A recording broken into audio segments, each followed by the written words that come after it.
this here, porn, how is that detrimental to a young man's development? There's a lot to discuss there. I think some would refer to it as the porn-demic.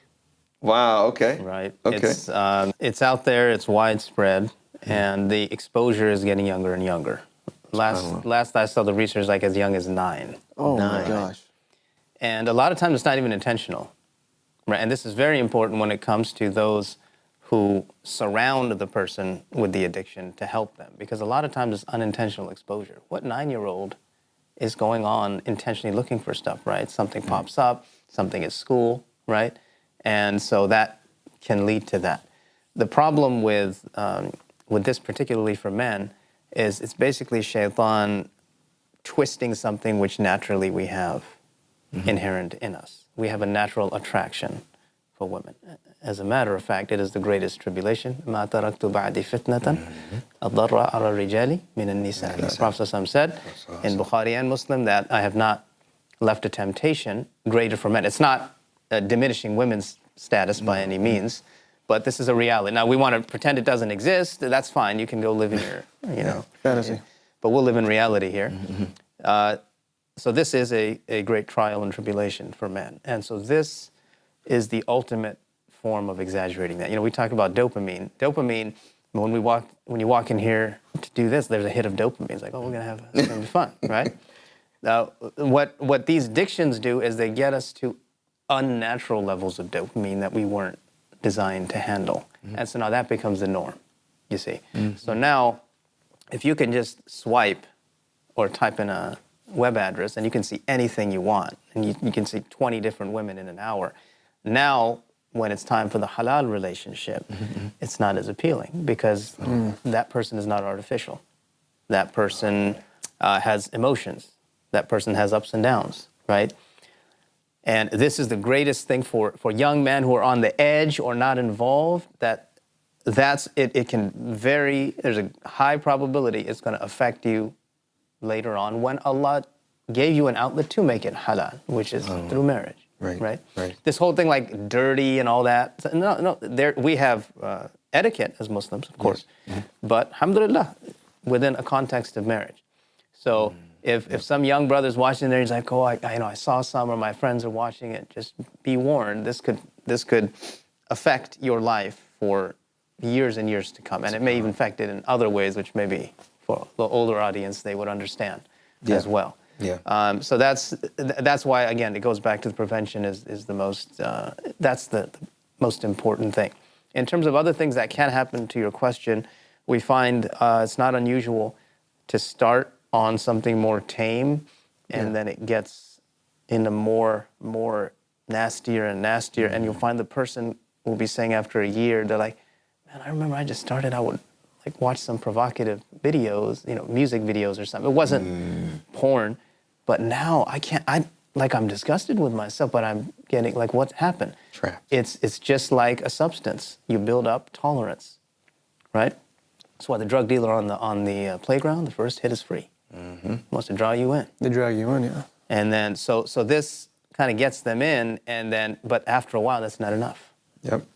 So you need something more. You need something more, right? Yeah, subhanAllah. And it's actually growing in young Muslim women as well. Not at the same levels of men, but absolutely prevalent. So I've worked with clients that you see, like, they had an affair or did other things. Where did it all start? It started with the pornography. Really? And that's where it started. It creates a fantasy that they want to turn into reality. It's a fantasy, and they have to fulfill that fantasy. Yeah. Right? SubhanAllah. And there's so much that comes from this. I mean, SubhanAllah, you think of, and it just reminded me. I remember. There was an 8-year-old boy. He received this from his friend, a small strip of paper, and it had it was like an address on there, like an email address. He went on there and it was a porn site. So then he went and told his mom. Come to find out that the other 8-year-old boy was giving this to other 8-year-old boys in the classroom, right? So it's kind of like... That's insane. Yeah, but you find, just like you mentioned, it's a natural thing within us to be attracted to the opposite gender. Maybe now with even 8-year-olds, subhanAllah, which is about a good 7 years before even puberty hits, But sometimes it's like that 8-year-old has maybe 15-year-old brother, 6-year that they want to be like. Right. Yes. And then they're seeing, which is natural, Yep. which is normal, which is good, Yep. right? Or they may catch their father, True. uncle, Right. Yeah. doing some of these things, right? And say, okay, boy, you watch this and then, or learn from this, right? What I've seen is that, subhanAllah, it creates unrealistic expectations, makes them very irresponsible. This is a really good book, The Boy Crisis, by Warren Farrell. He talks about how, the effects of porn, and from that is, it takes this very honorable union between a man and a woman, and it cheapens it. Yeah. To where when you look at, now I've seen, young men look at young Muslim women, at these conferences, these Islamic conferences, and they look at them as a piece of meat. Yeah, they just start rating them. Start rating them. Start rating them. That's like a go-to. Every single guy you'll talk to, if there's women that pass by, 7 out of 10. So, really? Yeah. Yo, 100%. that's crazy. You could be, man, it doesn't even matter what the age group is. You could be with like a bunch of 30-year-olds maybe who are even married. And it's just a joke. It became a joke, but in reality, it did start in a very dark place. Interesting. Yeah. Interesting. Yeah. So you just look at them as a body, like you said. Yeah, it's a conquest. SubhanAllah.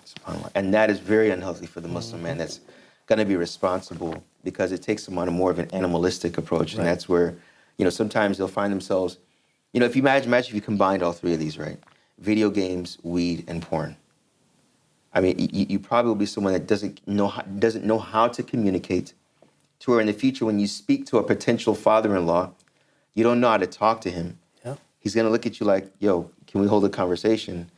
And you're not that responsible. You probably have a job, a degree, maybe, but you don't seem like you have any goals or ambition, because you're always on weed. And then you may look at the female, his daughter, as someone that is just a piece of meat, someone that is not someone that you would respect and honor, that's going to be a future mother. Wife and a mother, yeah. Wife and mother. And that's why the beauty of the son of the Prophet, when he says, your mother, your mother, your mother, when he asked the Prophet, who has the most right of my companionship?